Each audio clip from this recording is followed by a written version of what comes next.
Hello everyone, welcome along to the channel, welcome along to my video today, and it is your boy Brad here, you know who it is by now.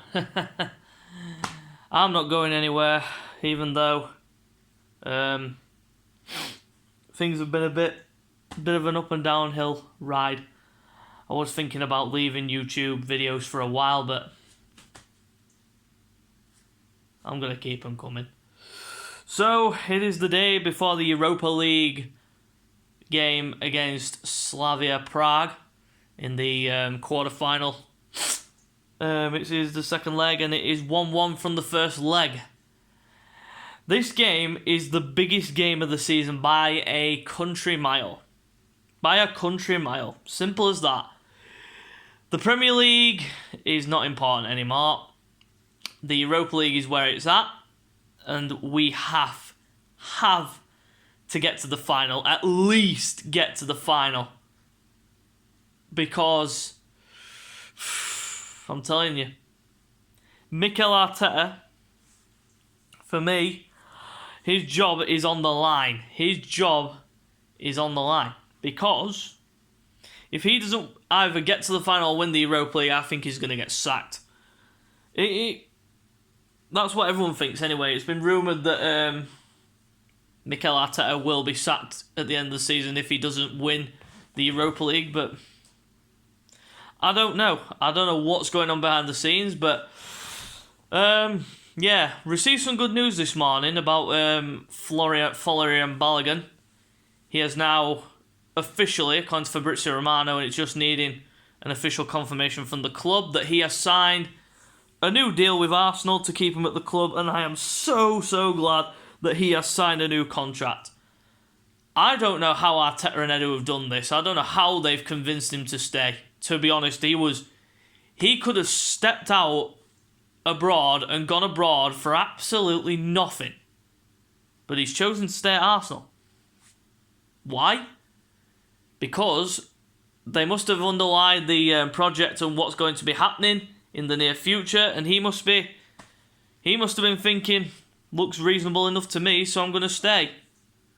And hopefully now, we see him get more opportunities and more chances to prove that he is one of the young shining lights in our future, because he does look a real talented young man in terms of footballing skills, in terms of footballing stats. For the under-21s, he looks phenomenal. He looks brilliant. But, like I said, he signed a new deal, and hopefully it will be officially confirmed by Arsenal pretty soon. But tomorrow, it is the most important game of the season. It is the Europa League quarter-final against Slavia Prague. And hopefully, I'm just hoping that we go there with the same kind of mentality and game plan as we did against Sheffield United. Just play fast-flowing football. It worked. It cut them open like a knife to butter. I mean, the first goal was a thing of beauty. That beautiful pass you played between Lacazette, Saka and Ceballos. It was just a thing of beauty. The second goal was just a simple spillage and Martinelli just tapping it in. And obviously, you know, the third, Thomas Partey with a beautiful slip-through ball. And Lacazette didn't waste his time like he did against Slavia in the first leg when he missed that chance where it hit the bar. But instead, he took the shot first time and it ended up hitting the back of the net. But we shall see what happens tomorrow. Now we're going to go into the predicted starting 11. Starting in goal, Bernd Leno. No, I'm not going to risk Matty Ryan in this one. I'll probably play him on Sunday against Fulham, give him some minutes there. But yeah, for this one, I'm going to play Bernd Leno. It's an important game. We need him in net. Still a good goalkeeper, even though he's had a few errors of judgment recently. But let's hope he can get out of that spell. Going to the right back position, I'm going to go with Cedric. Now, the reason why I'm going with this, I'll explain soon, with obviously my left back choice. But yeah, I'm going to go, I want Cedric on the right, not the left. It's just so unbalanced with him being there. The centre-back partnership, I'm sticking with the partnership that played against Sheffield United. That is going to be Pablo Mari and Rob Holding. David Luiz is obviously injured, and I'm not going to put Gabriel in there. It's a too important a game. But I think he's going to play. I think he's... In my mind, I want Holding and Murray as the centre-back partnership, but I've got a feeling that Gabriel's going to play instead of Murray. Which I would not do, to be fair, to be honest. The way Murray played against Sheffield United, he was so composed on the ball. And he looked the real deal, and he looked really good. So I won't be dropping Pablo Murray. That's my opinion anyway, but it's all down to the manager at the end of the day. Left back. This is an interesting one because Granit Xhaka played there against Sheffield United. Didn't put a foot wrong,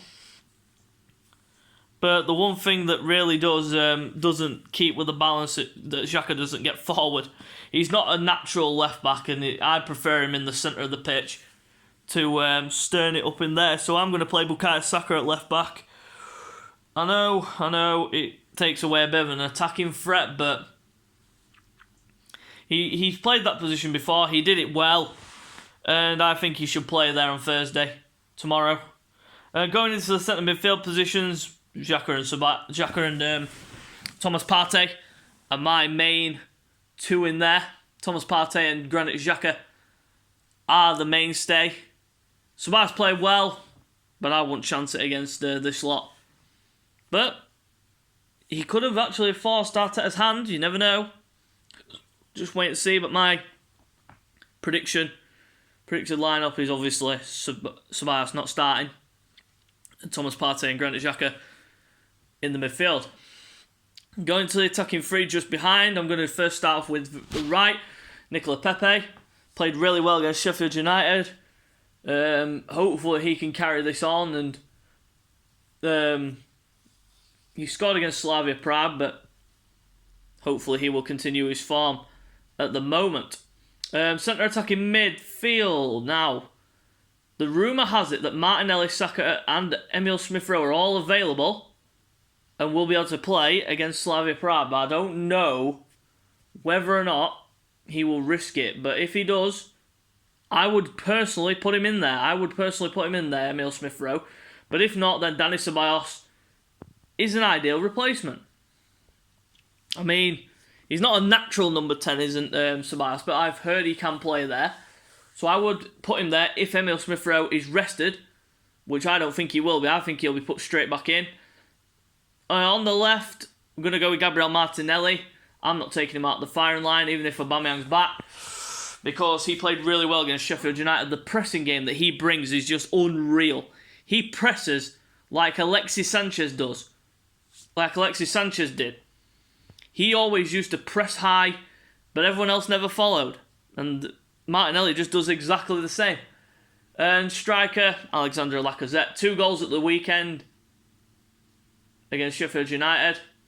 And let's hope that he can carry that into tomorrow night's game.